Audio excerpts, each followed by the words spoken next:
gusto mo maging artista sa Viva Max?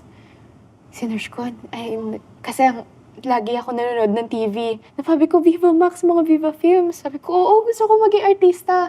The next day, may school ako nun.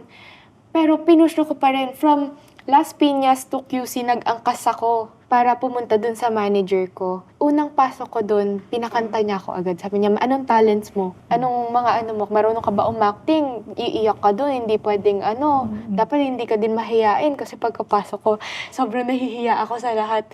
Sabi ko, wala akong talent. Wala akong acting.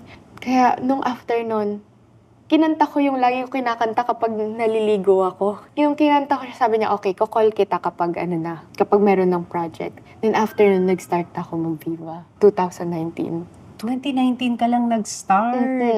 So technically, parang sobrang halos bagong-bago pa lang. Paano mo nagawa yung